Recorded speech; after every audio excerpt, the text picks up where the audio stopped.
What's up, everybody? Happy Monday. I'm super excited to be here. I have a very special guest for you today, Dr. Robb Kelly. We are going to be talking about addiction and recovery, and he's going to be telling us what he has going on in Texas. Hello, Mr. Dr. Robb Kelly. How are you doing? Doing great, Jamie. Good to see you guys. Stick around. This is going to be amazing.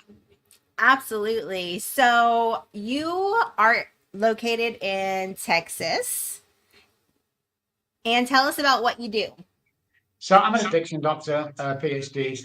I deal with childhood trauma, drug addiction, alcoholism, depression, uh, weight loss, anything that will take a human being from A to B so they can perform at the best. 5 offices around the world: Dallas, San Antonio, Switzerland, Spain, Manchester, London. So we're pretty busy, as you probably can tell. But yeah, we've just opened new offices in San Antonio, which is very exciting. So if you're in San Antonio, guys, come see us. And okay, I just have to ask you, your accent is not from San Antonio. No, correct. Yeah, you noticed that, huh? That's good. Yeah, I'm originally from England, Manchester in England, and I've been in the States for about 18 years, probably 14 in Dallas and 4 in San Antonio. I love how you talked about trauma, and I want to get into that. I want to ask you, do you have experience in addiction, or were you raised by someone in addiction? I'm chronic alcoholic, and I like drugs as well. I used to be. So yeah, it was, my family is stuck in addiction. So I became an alcoholic, the predisposition, not drug addiction, alcoholism is. So yeah, I lost everything, homeless, living on the streets. So I lost my houses, cars, wife, children, my sanity, and everyone just abandoned me. And I was there for 14 months, and 7 suicide attempts and 2 actually worked. I died on the side of the road, and they brought me back to life again. So yeah, a little bit of experience. Wow. So went from homeless to having a PhD with how many offices? 5 offices, multi-million-dollar company, a lot of TV, radio, books. Work with celebrities right now, and my staff work with about 20 people, but I only have 4 patients. Wow. So, okay, how long were you in your alcoholism for? I got sober when I was 28, so all that time. I took my first drink at 9 years old on stage with a musical family in Liverpool, England, and it just kind of got really good for me. Alcohol was really working. But slowly but surely, from what I know today with the neuroscience and the brain science behind all this, is I was on a ticking time bomb. So I was always going to end up dead, in jail, or recover from the stuff. Mhm. And I finally admitted to myself after the 14 months on the street and I'd lost everything that I had an alcohol problem. And it took all that for me. I've never seen my youngest daughter age 1 when the authorities took her off me. But yeah, that's where my life is. So, so you went into treatment? No, I went through a 12-step program finally. That's where I got sober. But yeah, I mean, I tried treatments, Jamie. I tried psychiatric hospitals. When I was on the streets, I was in and out of psych wards.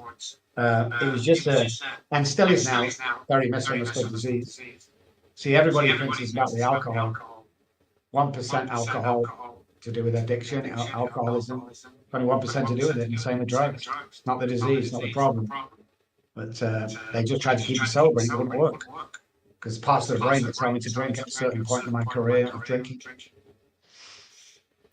So, if 1% is the substance, what is the other 99%? Uh, Childhood trauma, learned behavior, circumstances, insanity, a mind that tells me that I have to drink. So it's a predisposition, alcoholism, passed down from generation. May skip one. I'm allergic to the ethanol in alcohol. So that's the allergy people talk about. But it's basically the hypothalamus, which is survival part of the brain. It tells babies to eat food and drink water to survive. That's why we see babies cry, or hand down the mouth, they're hungry. Told me that, and all alcoholics most of their lives, that that's what we need to do. But at a certain point, the hypothalamus turns around and tells me to drink alcohol only, and that's why I can go days or weeks without food or water. And that's when you're in the danger zone. You can't come back from that. As in, stop drinking, that's it. Will always take you down because the basal ganglia is our repetition strength that confirms part of the brain which self sabotages. So, predisposition, very important. I have never ever heard the allergy to be described as the ethanol in it. Because we're told I was went through the same 12-step program, and huge, like, I mean, it changed my life. Working steps and community, and I became a recovery coach, and it was just amazing. And we always say the opposite of addiction is connection, and I really found connection in those 12-step programs. Yeah, I loved it. I got sober there. I don't go anymore because I think the meetings, especially around where I live, are pretty crappy. But the big book, I use that in my practice today. It's probably, I studied Carl Jung, philosophers and psychiatrists of the past. But the big book, the first 164 pages, is one of the most profound books I have ever read pertaining to the recovery of an alcoholic. And it was also for me like, um, you know, I was in addiction for about 20 years, and I've been in recovery for 8.5 years.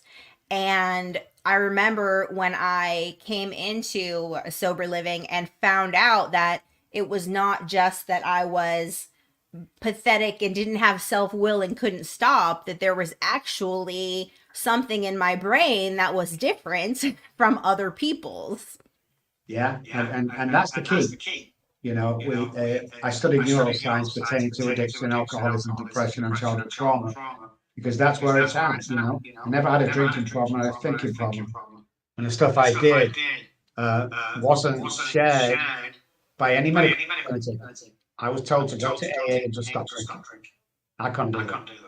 Mm. So I found a group finally that was good for me, who knew the book, talked sense, because a lot of crap in 12-step rooms. Everyone's a part-time amateur therapist.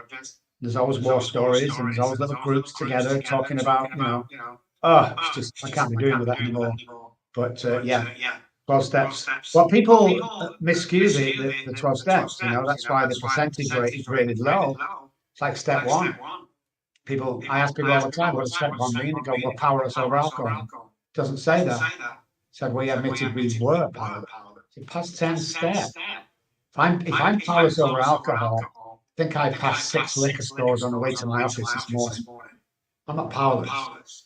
I have a power greater, which for me is God, a power greater. And while I use that power, I can stay sober. Mm. Yes, and that is powerful right there. That is powerful. I love that you said that, because that is kind of the one thing that kind of bugs me about 12 step is I feel like a lot of people still categorize themselves as having no power, and that is not true, because if that was true, then we would be in the same place we were. We wouldn't be recovered. So I love that you said that. Can we talk a little bit about trauma and how it affects the brain? Yeah, well, everybody has childhood trauma. Don't let anybody tell you different, guys. And we're not talking about a car crash, although that could be it, or a plane crash or divorce. We're going into words and actions around us as children, and we'll take that on board. How many times have I told you, Robert, you can't go to college like your brother, you're too stupid. Stuff like that, the childhood trauma. Anything less than nurturing as a child is childhood trauma. And that will carry through life. So let's say a young girl, 8, 9, 10, in the house, dysfunctional house, dad comes home several times a week, drunk, ends up in a fist fight with mom. That young girl is going to learn a couple of things. First of all, listen for the key in the door. If it goes straight in, she can stay. If it jingles around trying to get into the lock, she runs and hides because she knows there's going to be violence. So when she grows up with what she's been taught, what she's learned, the feeling that everybody's in trauma or drama, she will attract the same guy that will end up um, drinking too much and end up with violence. To the point that if she does attract somebody really good, she'll self sabotage that relationship because of learned behavior and measurement. So that basically describes like my whole childhood right there. And Oh, good. The echo's gone. is Oh, it no, it's not. It's back. is it Yeah. just Oh, it's gone now. Brilliant. okay? Is it gone now? I don't know. I can't No, hear it's an still there, but echo. lagging. Yeah, it is. Okay. Which is really Let weird me when you're trying to talk back because you've got this echo of my voice about 2 seconds behind it. let me see here. Let me do this.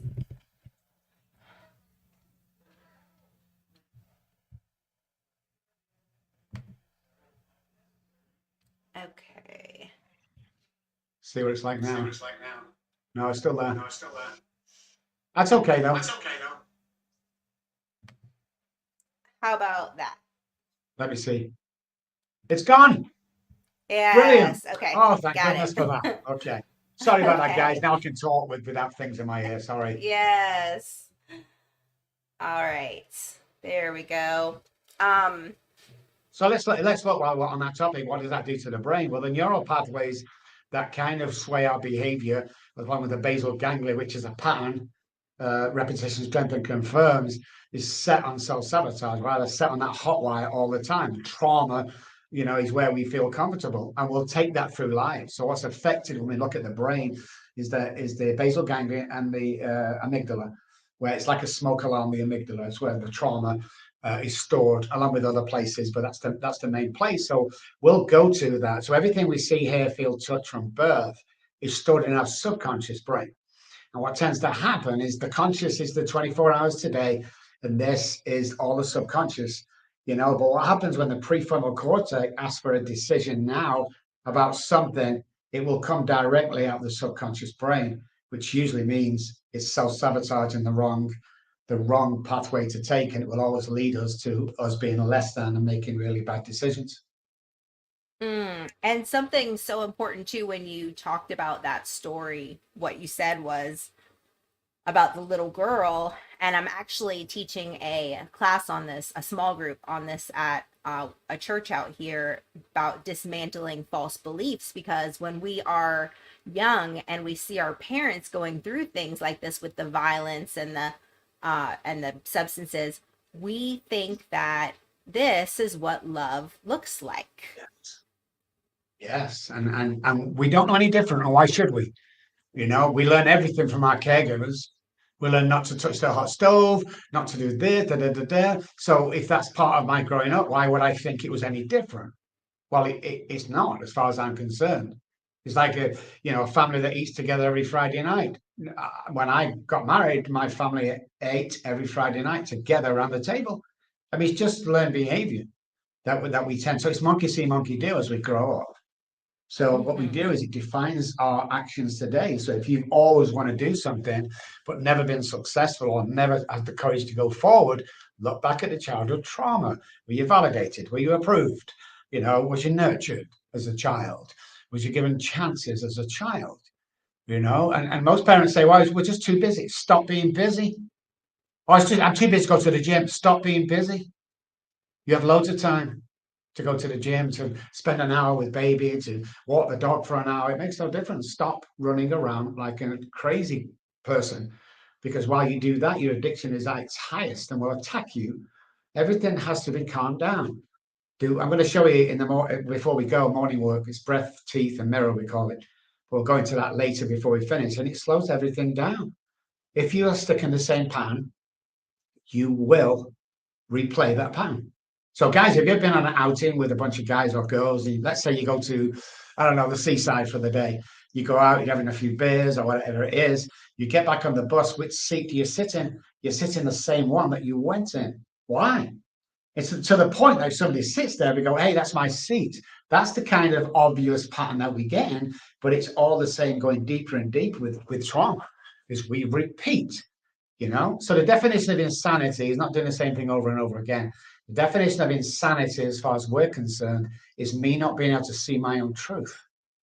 So when I'm going down that path, or I'm doing this time and time again, or I'm making this decision, I can't see my own truth. I definitely didn't see it when I was drinking. I was insane with stuff. I stabbed my wife 3 times one night because she won't let me finish my bottle of vodka. That isn't normal. Well, why isn't it normal? Because we're insane with the disease. So the hypothalamus, the part of the brain that tells us to eat and drink, at some point of our drinking career, it turns around and tells us to drink alcohol. That's why alcoholics can go days or weeks without food or water. So when you're up against the brain telling you what to do, the only way to get around that is to train the mind over matter, sits inside the brain. Train your mind in the morning to disperse into the brain that day, right? 5 things you're going to do every day, compliment people, all the stuff we tell people to do to set you in a different pattern. Because left to the brain wants to kill you guys and make it look like an accident. But the mind, you can run the mind in the morning and program it to run the brain. That is the key to life. So you can do anything that you want to do. Nothing is impossible that you put your mind up. It's been proven millions of times, especially with the 8,000 patients that I've had. Gone on to do some extraordinary things because it is possible. And people think it isn't.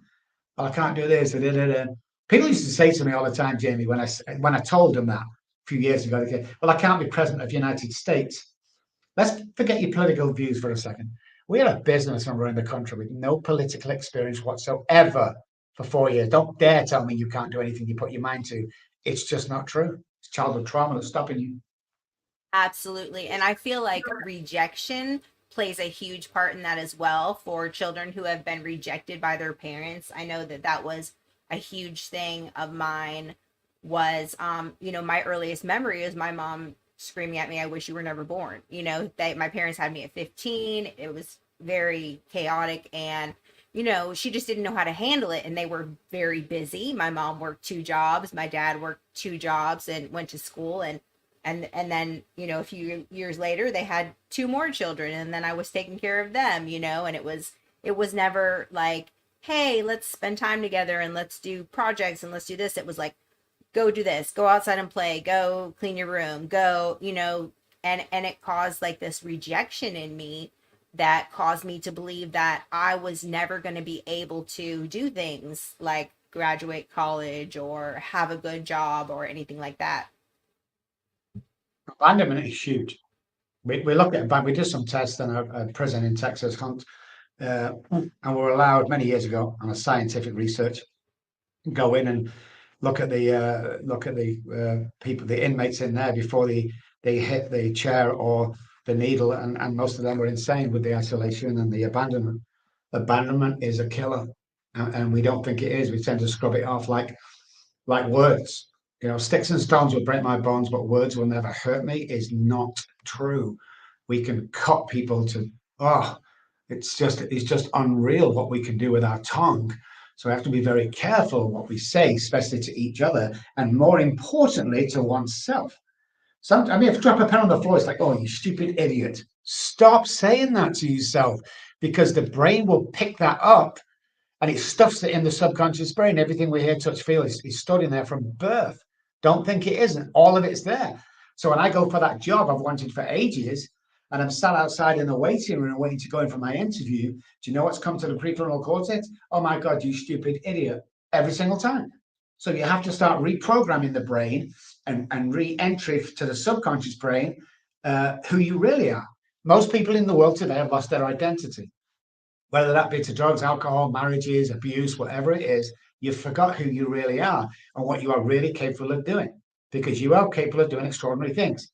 And I'm a great believer that everything is happens for a reason. So if you're listening to this podcast right now, I'm talking to you. Anything is possible. You put your mind to. You have to set your mind and visualize and move forward, but you have to be open to all the miracles and opportunities every single day that you come across, because we're not. We have these blinkers on and we're stuck in this humdrum life. But hey, listen, I'm not stepping out of the comfort zone because I don't like that. No champions were born in the comfort zone. Get out, change the way you do something, walk differently, get in the car differently, go to work differently. It makes no difference. Just do something to get you out of the pattern if you hate your life. Absolutely. And that is the biggest thing in the recovery community. I feel like a lot of people stay in this kind of like place of contentment or mediocrity when they could really supersede anything they ever imagined that they could do if they would get over that fear of the rejection and fear of the abandonment and the false belief systems. You look at marriages, uh, women especially, because the husband, let's say he brings home more money. Women stay in abusive relationships far too long. They stay there to repeat that behavior, and it becomes normal and acceptable to be treated that way. It's not good enough. Most people are pushed down. Most people don't know identity. They've lost it. Let's say it's their husband's friends, their husband's football. You get into that routine of marriage where you just kind of follow each other. It's like, when that breaks up, where are you going to go with that? It's like, what's the real Jill? What are you capable of doing, Jill? What's your fantasy? What would you like to do for a living? If you were to dream right now, what would you do for a living? Oh, I'd be a painter. Go be a painter. And I know that sounds Mm-hmm. really condescending, but listen, anything is possible. You make the steps to be a painter. Everybody has a niche in life. Everybody has a job that they can do to help other people. Because listen, guys, it's not about us. It's not about us. If you follow a few simple rules that I'm going to lay out during this podcast, and you do them, your life will take off, because it's all out there. Quantum physics backs me up here. Let's say I don't know, I've never played basketball. Let's say there's 12 Robs on the basketball court at the same time. So I close my eyes and I can visualize me being 12 places on the basketball court. But where do I want to be? That's easy. I want to be over near the basket, so I get the ball and I put it in the basket and I'm the hero of the game. Question begs again, how do I get there? The answer is simple. You walk over and you take that position. Don't beg for it. Don't crawl for it. Walk over and take it. It's that simple. Oh, but shut up. You can't give me one reason why you can't do that. Yeah, but sorry, that's an excuse. Give me one reason that you can't be successful, whatever success looks like for you. At one time, it was money for me. It was, if I could get rich. Hey, listen, I got rich. I was still suicidal. Well, if I could get this car, I bought that car. 20 minutes later, I'm suicidal. The only thing that stuck with me is finding my daughter again and holding my granddaughter. Is like, that's success for me. But whatever it looks like for you, you've got to remember one thing. Oh, you can't do that. 2 words. Says who? Who's making his rules up? Don't like him. Well, that's the way marriage is supposed to. Says who? I don't like them rules. I'm going to change them. And once you do that, find something you're good at, you do it, you stick to it, you march forward, it will happen. It's 100% guaranteed. Mm-hmm. This Jennifer is a recovering addict of 13 years. I'm lost on how to parent my child. Well, I mean, if you're coming up with a question like that, God bless you. Uh, Different than your parents parented you, one would imagine. But nurturing is the key, listening, joining in, being that mom that you always wanted to be. And if you're still married to dad, but get dad to be that person.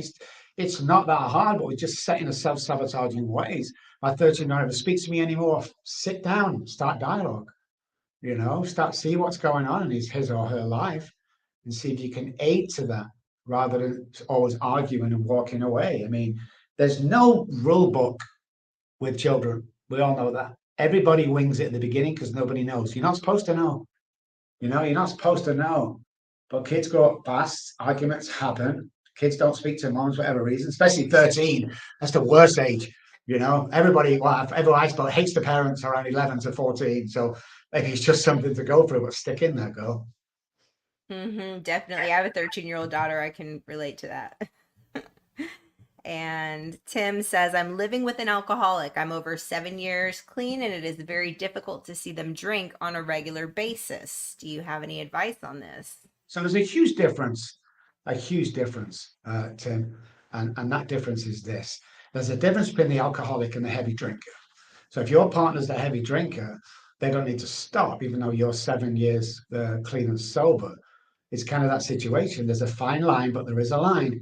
That difference. The second one is I don't know how much you love this person or want to be with this person, but that has to be, to hide alcoholic away from the alcoholic doesn't work. My wife drinks. I pour her wine. My sister's leaving now. She drinks every night. I pour the wine for her. It doesn't bother. The compulsion needs to be taken away from me, and I need choices back in my life.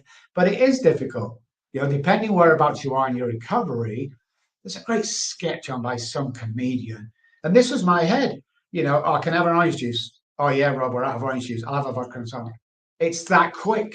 I remember once walking to the bar and I said, "Hey, can I have a Coke?" And the barman said, half joking, "You want a large vodka in that?" I went, "Yeah." There's my sobriety gone. So look at the situation again, Tim. Start dialogue with your partner, and it just come to a happy medium of where you're going to go for this. But there's one thing really important, guys. If you get sober, you've got to do amazing things. Otherwise, go drink. You really have got to step out, help people, get involved with life, change that routine.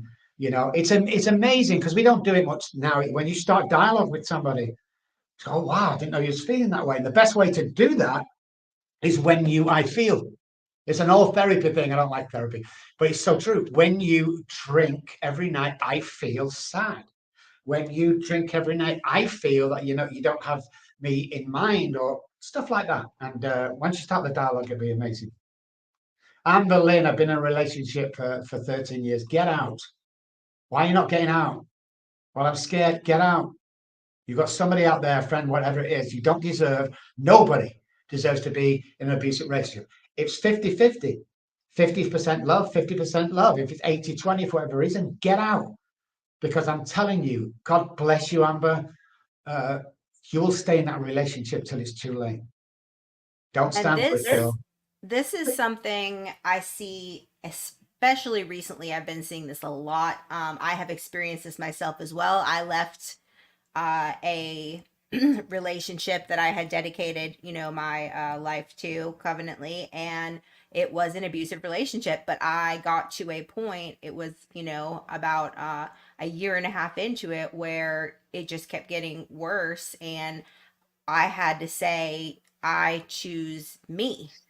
I choose to love me. Yes, I love you, but I love myself more than to allow myself to be treated like this. Like, I encourage and coach women. I can't be in this situation where I'm encouraging and coaching women to get out of this situation, so you have to Amber Lynn's just choose. posted there. We have 6 kids together. I'm going to say something, Amber Lynn. I should say this personally to you, but I'm going to say it on air as well. What sort of standards are you setting for them children? Being around somebody who's abusive to you, it's really hard to hear, and I'm sorry if you don't agree. I'll get upset about that. But listen, this is not about you. This is about the children. If a man treats you any less than he should, he needs to go. And if any men are screaming and shouting tough shit, think I give a care? I don't care. We take pop all the times in relationships that are abusive. Get away. We'll pay for the woman to get away. And the husband's go, you should be shut up. What are you going to do? It's the truth. If you lay a hand on any woman, what kind of man are you? I don't care the circumstances. That's what I got taught. And I live by that today. And but relationships get like that after a bit. I was abusive to my first girlfriend, second girlfriend. I was horrible, because of my drinking. And people go through that. It's probably not his fault. He's probably lost anyway.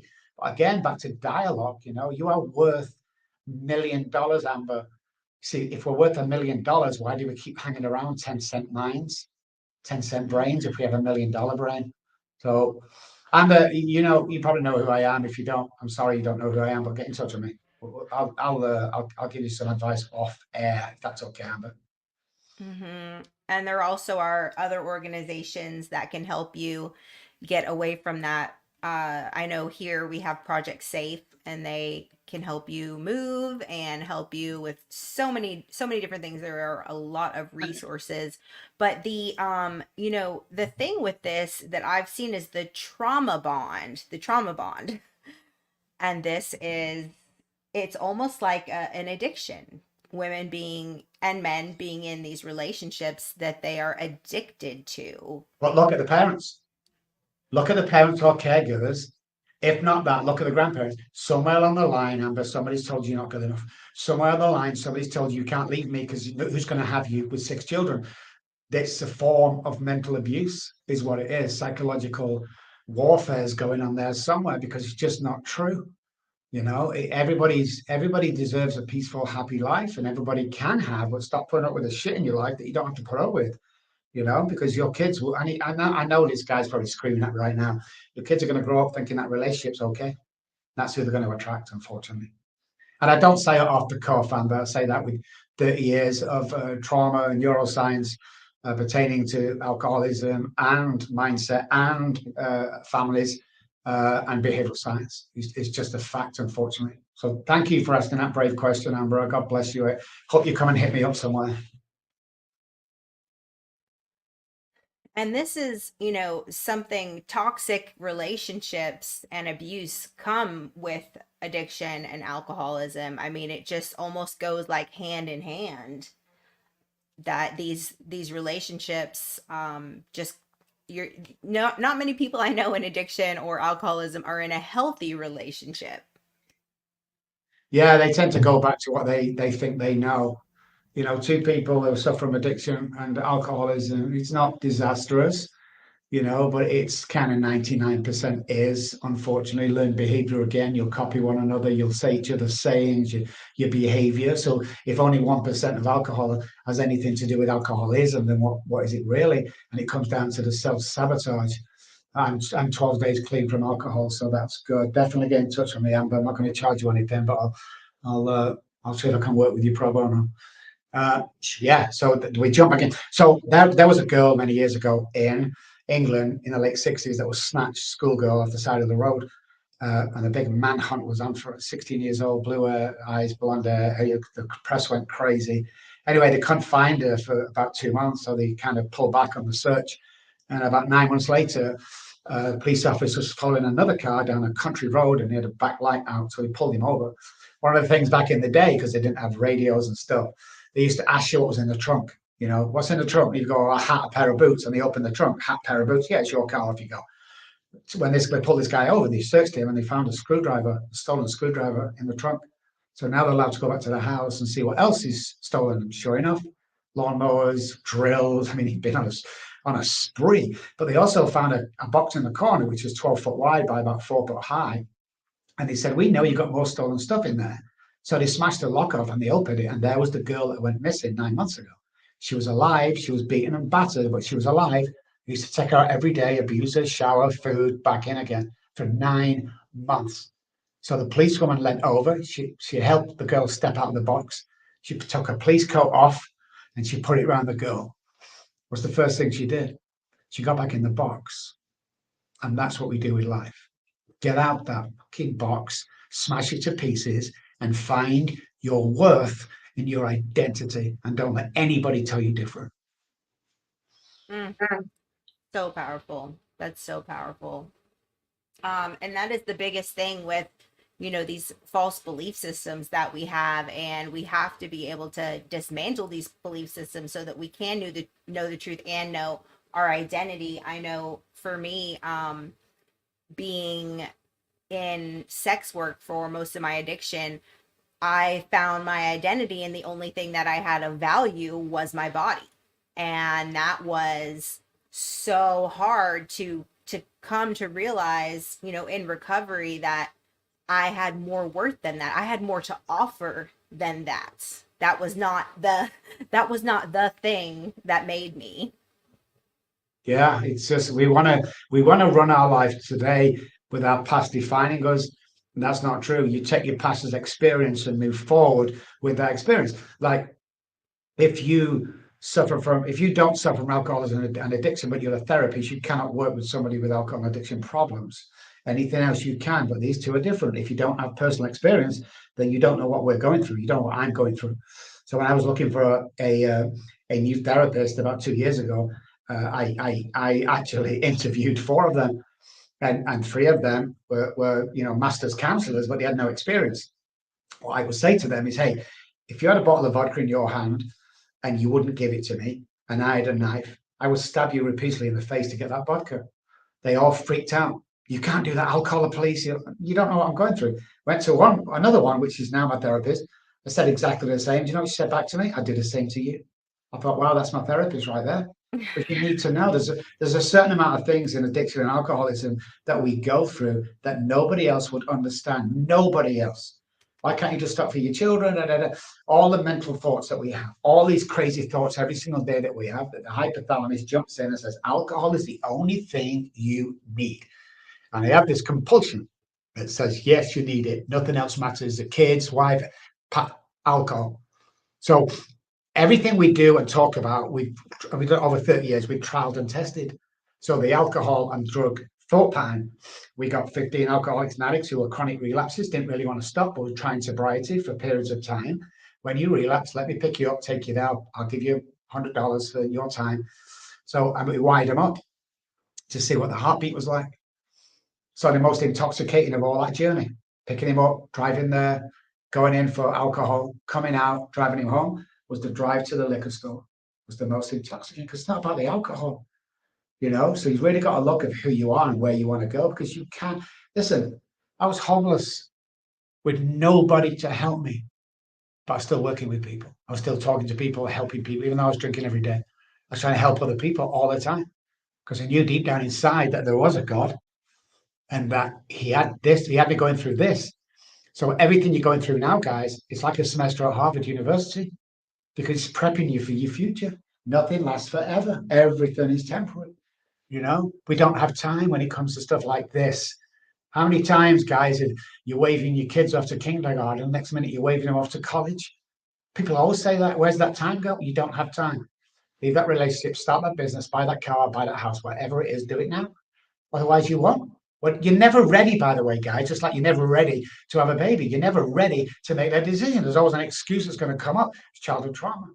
Step out. What's the worst can happen? I signed an office deal about 5 years ago in Dallas, Texas, for $1 million. I outbid everybody, $1 million, over like 10 years or whatever. My friend said, how do you sleep at nighttime with that debt on that office? And I said, what the hell are they going to do to me that I haven't already done to myself? We're the only people, alcoholics and addicts, that get two lives in one lifetime. Stop living in the first life and get a grip of your second life. Amazing things will happen. What's the worst can happen? So let's talk about early recovery. So people who have, say, the first, from day one to day 90, like what would you say would be the biggest things that you would suggest to people? Well, you need to start dialogue with somebody. And then again, 12-step rooms at the beginning are brilliant. Start dialogue, start mixing with people. So four chemicals every day you need to be happy. You need to get some of them. And one of them's the serotonin, mixing with other people and stuff. But yeah, get out, try the 12 steps, try counselors, talk to people. So if you're 2 or 3 weeks sober, stick to what's keeping you that way. If you don't believe in God, that's fine. If you do believe in God, that's fine. If you want to do 20 meetings a week, that's fine. Just stick with the routine right now and concentrate on sobriety. Because what happens if you do the steps properly with somebody who knows what they're talking about, you'll get to a place where the compulsion will be taken away. And it's not that long. You should be doing this in the first month. It should be gone when your life starts to take off. But, don't do anything. I mean, don't do anything drastic like just, sat at home feeling depressed one night because you don't want to go somewhere. It's not the meeting. Meetings will never keep you sober. No human power can relieve my alcoholism, but God could, and he would if he was sought. So meetings ain't going to get you sober, but it's the mixing with other people with the same environment as you are is good. So get a routine, write 5 things down every morning that you're going to complete that day. As easy as breakfast, lunch, AA meeting, talk to my sponsor, have dinner. Put them 5 down. Every single day is different, but put the 5 things down. If you complete all 5, you've taken a huge step forward. If you only do 4, scrap the day you've lost that day. That's so interesting you say that because, the biggest thing for me and still today is having a routine in the morning. Like my morning routine is like my foundation for life. Like if I don't get up and, first thing I do is, pray, then I make my bed, then I get my coffee, and then I sit down and do my devotionals for the morning and I journal and then I go to the gym. And the on days I don't go to the gym, I usually am with my kids or my family or whatever. But like if I don't have this set time for myself in the morning, my whole day is just thrown off. It's because everything's about patterns. Everything's about patterns, especially in recovery. If you go to the seaside with a bunch of people having a laugh, you get off, you do your stuff, you get back on the bus, which seat do you sit in? The same one you traveled. So we get into this routine without even knowing you've got into this pattern. So if the pattern is self-sabotaging, that you'll keep self-sabotaging. So the early routine is not what you do, but how many times you do it. So if you get up in the morning like you, Jamie, and you do that, I have the same routine. I have OMT. All my guys have OMT, oxygen, mirror work, teeth work. That's what we do every morning. What we do is if you're an alcoholic or addict, you have a brain that wants to kill you and make it look like an accident. But you can train the mind to train the brain of what your day is going to be like. So the mind is sitting inside the brain, it's energy, and you can't touch it, feel it. And the brain is matter. So mind over matter is what the psychologists talked about in the early days. So you can program that mind to have that amazing day or get that job, whatever you want to do. You've got to make that mind up to do it. There's several things you have to do to make that happen. But if you get up every morning, do your oxygen work, your teeth work, and your mirror work, all of a sudden 20% overnight, you'll improve because you have five things every day, getting up in the morning. So how important is it oxygen? Well, we only breathe 25% of our lung capacity at any one time. One of the reasons, guys, that you feel great going to the gym is not the exercise, it's in between. We only breathe 25 to 30%. The presence of oxygen equals the lack of disease. Any major disease starts in a hypoxic area of the body.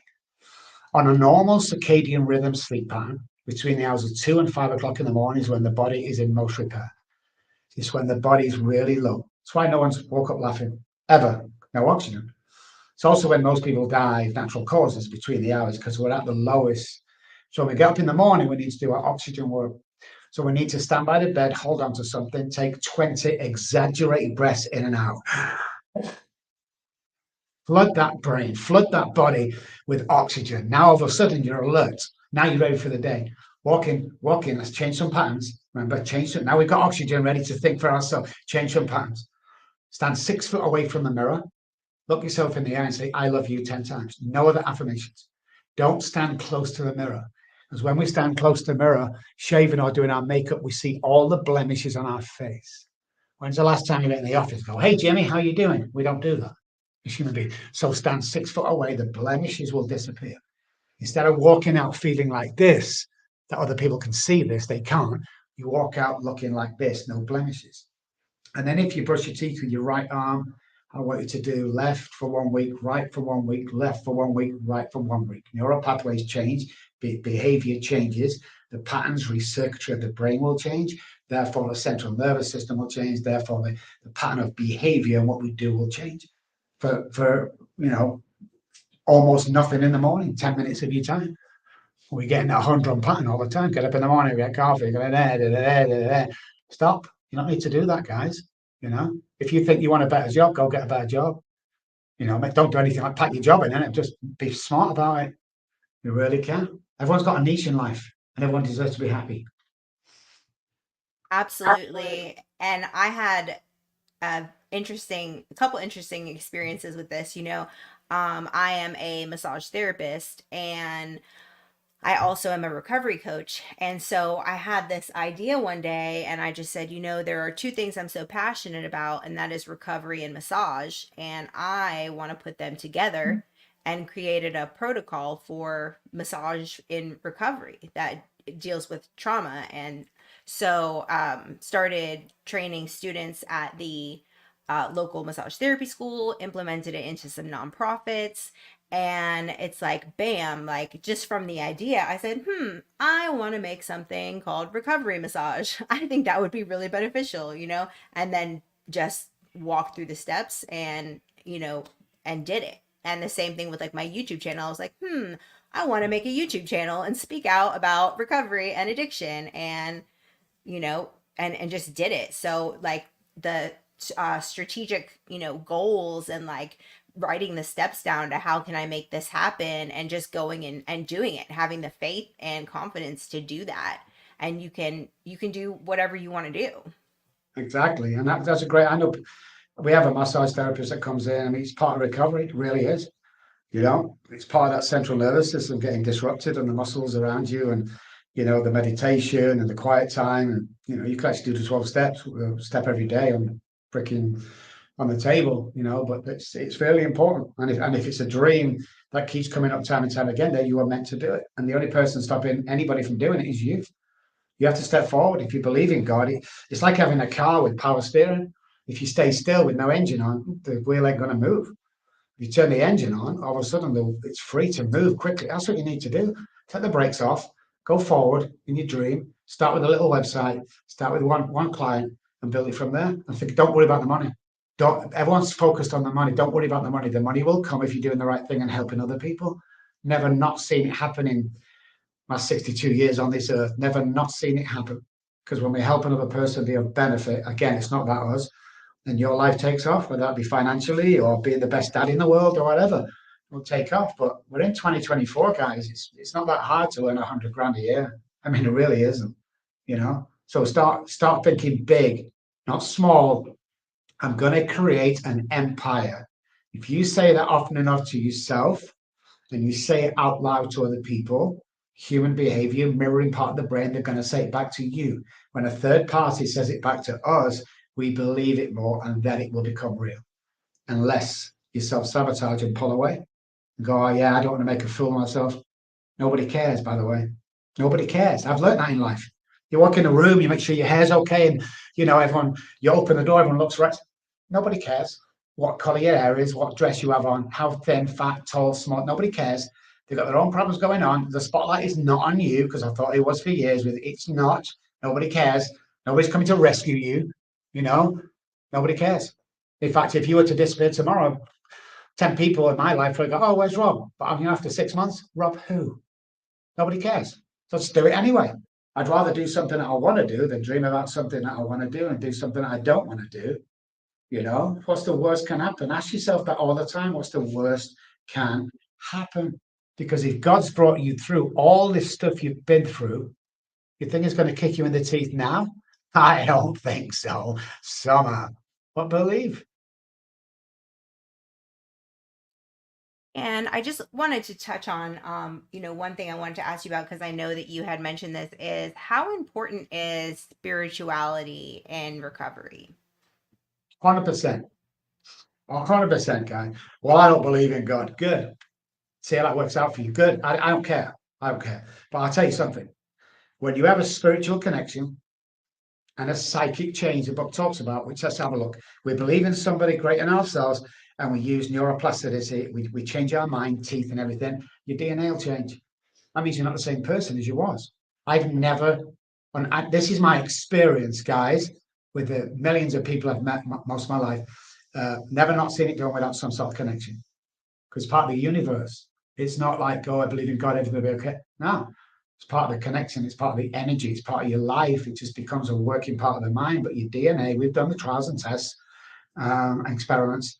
Your DNA will change 100%. A million percent, Lucy. That's what I'm talking about. Boom, baby. So that's awesome. I'm gonna definitely implement that into my morning routine with the 20 deep exasperated breaths, looking in the mirror and telling myself that I love myself 10 times, and then switching hands. That might be messy at first, but I'll while I'm brushing my teeth.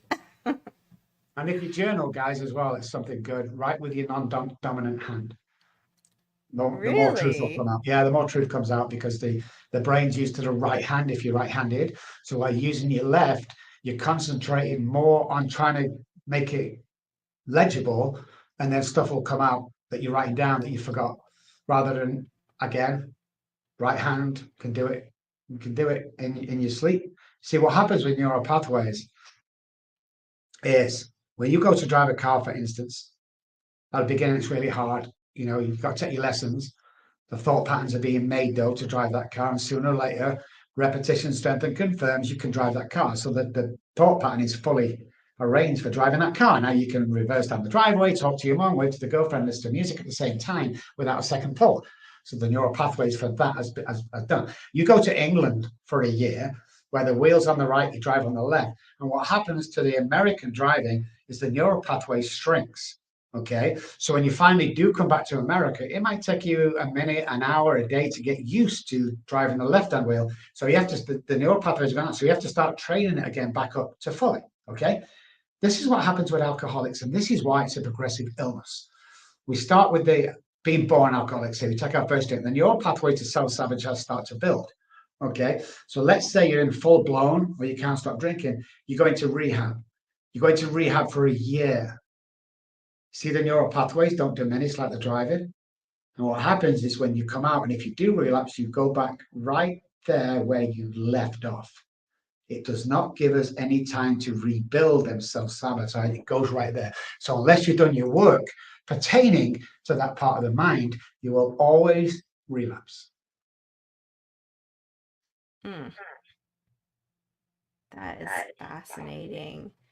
Um, Hi Shay, how are you doing?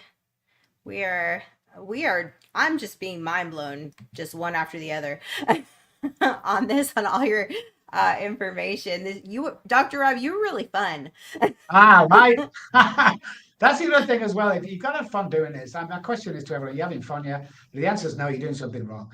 You know, I deal with bad stuff every day. You know, sometimes depending where I'm working at, but you've got to keep it lighthearted. And you've got to make other people smile when they hear you. Make people walk away going, "It's possible." If you keep saying it's impossible, just let me throw an apostrophe at you. Oh, look at that! It says I'm possible. Wow, a little apostrophe because you are, guys. Mm-hmm. Father, Son, and filled with the Holy Spirit, reborn, radically transformed, healed of chronic hand pain and sciatica at my pastor's event. That is awesome. Um, I was at a ladies' event this weekend, and there was a woman, and she called up every woman who had had an ectopic pregnancy and a miscarriage and infertility, and she prayed over their wombs. And the it was the most beautiful thing I've ever seen. Just women like crying and praying over each other. It was absolutely beautiful. Healing, healing the trauma of those things. All right. And anything else that you wanted to share? I know you said something you wanted to share something at the end. Oh, that Did was you the three say? things. That was Oh, the oxygen mirror work, but you just have to create a pattern that's amazing. And for you, and just watch your life change. And if you think, well, I'm not going to make a difference, and it's impossible. I'm sat at home in the apartment. I can't change somebody's life, therefore change the world. I'll tell you something, guys. If you're not changing the world on a daily basis, go drink. Simple as that. Well, how do I change the world, Dr. Rob? Next time you're out, compliment three people every day. You change the world. You've changed how the way they think. You've changed to become more happy.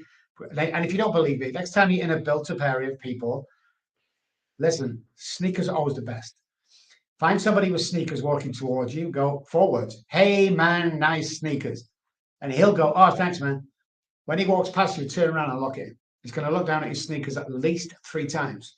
Now he's in a great mood. But listen, when he goes home to his wife, mother, girlfriend, because he's in a great mood, she's in a great mood. Then the mother-in-law calls and you get the gist. You just changed 20 people's lives. Hey, man, nice sneakers. You just changed the world. People think changing the world is something huge. No, it's not. Smile in the grocery store. Say hello to somebody. Fist bump something. It doesn't make any difference. Change their pattern and change your pattern. Just smile. Smile's really hard, really hard. It's really hard to smile. I had to practice smiling for a long time because I had one of them faces that's going to kill you. It's a resting face, and nobody will speak to me. But walk into a room with 10 people and smile, they'll all smile back. Walk into a room with a frown on your face, they'll all frown back. Everyone's a mirror of what we are. Okay. And you can carry this amazing news to every single one. And hey, we guarantee what we do. We're the only company in the world that offer a money back guarantee if you relapse whilst following our program, or if you don't have an amazing life while following our program. We've been doing this a long time. But 25% of our work is pro bono. Now, there is a waiting list for that, obviously, but giving back all the time. I have enough money, thank you. I don't need any more clients or patients. My idea now, hence the nonprofit, Robb Kelly Recovery Group.org, is to give back, man. Be as absolutely almost fanatically helpful to others. That's all you got to do.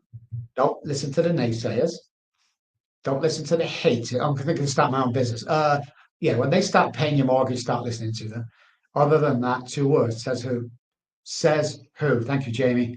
Says who? It's BS, is what it is. It's just go out there, do it. That's all.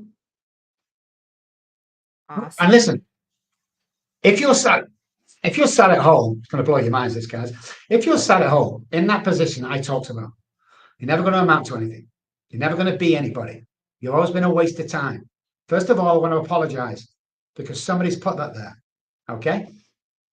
214 600 0210 is my personal cell phone number, not my secretary's or my front desk or my assistant. That is my phone number. Text me if you're in that place.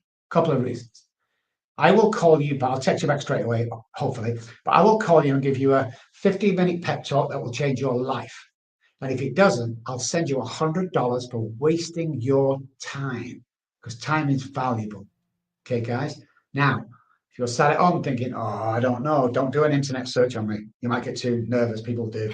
Bullshit. I saw my kids out for alcohol. I'm the homeless guy. I'm the guy that'll rob you blind. It's me. I've got one foot in what I do and one foot in the trenches, and I'll never be anything else. So if I can help you, please do. Mums and dads, listen to this. If you have children you're worried about, call the number, not my number, call the number on the website, robkelly.com.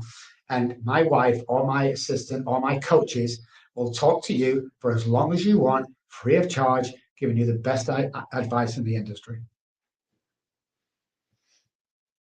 Here we go. I put that in the chat as well.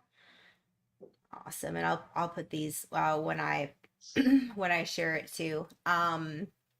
Man, well that is amazing. Can you will you come on again with me sometime?